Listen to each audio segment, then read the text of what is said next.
இந்த வரப்பொம்பளை தான் திருநங்கை. எங்கள் அண்ணனுக்கு வந்து ஏமாற்றி கொடுத்துட்டாங்க. இதுக்கப்புறம் பார்த்தாக்கா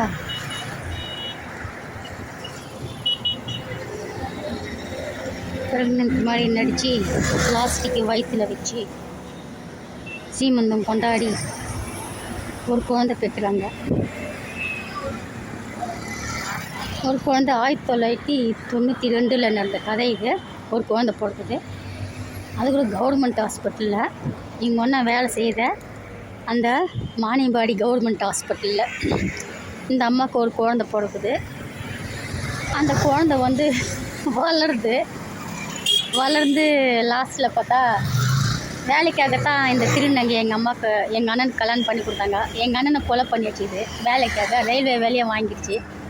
எங்கள் அம்மா உயிரோடு சொல்ல செத்த சட்டிட்டும் வாங்கிடுச்சு. சரி, எங்கள் அண்ணனுக்கு தான் பிறந்தது அங்கே ஒரு குழந்தைங்காட்டின்னு நினச்சிட்டே இருந்தேன். கடைசியில் பார்த்தா ஒரு வருஷத்துக்கு முன்னாடி தான் இது திருநங்கைன்னு நான் கண்டுபிடிச்சேன். அந்த குழந்தைய தத்து கொடுத்தாங்க பாருங்கள். ரயில்வே வேலைக்கு போன உடனே வாரத்துக்கு ஒரு முறை வந்து அந்த குழந்தைக்காரங்க வந்து குழந்தை கொடுத்ததுக்காக பணம் வாங்கிட்டு போவாங்க. அதாவது கவர்மெண்ட் எம்ப்ளாயை பார்த்து, அதாவது கவர்மெண்ட் எம்ப்ளாயை ஏமாற்றி பொண்ணு கொடுத்து அவங்கள கொலை பண்ணி அதுக்கப்புறம் அந்த வேலையை வாங்கி பொண்ணுக்கு கொடுத்து இப்படி ஒரு கேங்கு நாட்டில் உலாவி நிற்கிதுங்க. தயவுசெய்து சொல்கிறேன். அதாவது கவர்மெண்ட் எம்ப்ளாயாக பார்த்து சொத்துக்கிறவங்களாக பார்த்து பொண்ணை வந்து பிளான் பண்ணி அக்ரிமெண்ட் போட்டு பொண்ணை கொடுத்து அந்த சொத்துக்குண்டானவங்களை எல்லாரையும் கொலை பண்ணி கடைசியில் அந்த சொத்தை எடுத்துன்னு போகிறதுக்கு பாதி 50% கேங்குக்கு போது 50% இவங்களுக்கு வரும். இது மாதிரி நாட்டில் ஒரு கேங்காக உலாவி நிற்குதுங்க. சொத்துக்காக, வேலைக்காக. இதுக்குன்னு ஒரு கேங்கு இருக்குது. அந்த கேங்கில் போய் நீங்கள் மாட்டினீங்கன்னா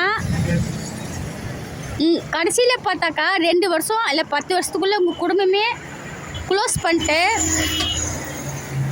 அந்த சொத்தையும் எடுத்துகிட்டு போயிடுவாங்க, அந்த வேலையை எடுத்துகிட்டு போவாங்க. கேங்குக்கு 50%, இவங்களுக்கு 50% பார்ட்னரு. கொஞ்சம் உஷாராக இரு மக்களே. அதாவது அந்த காலத்தில் வந்து ஒரு பொண்ணை எடுத்தாக்கா 7 செருப்பு தேயும்னு சொல்லுவாங்க. ஆனால் இந்த காலத்தில் வாய் பேச்சில் கல்யாணம் முடிடுது. அது இல்லாத காதல் என்ற பேரில் கூட மோசடி நடக்குது. ஒரு திருநங்கையில் ஒரு அடவானியாக நிப்பாட்டி காதலிக்கு மாதிரி காதலிச்சு அந்த பொண்ணை கல்யாணம் பண்ணி மோசடி பண்ணுறது, அதுக்கப்புறம் சொத்தை அபகரிக்கிறது.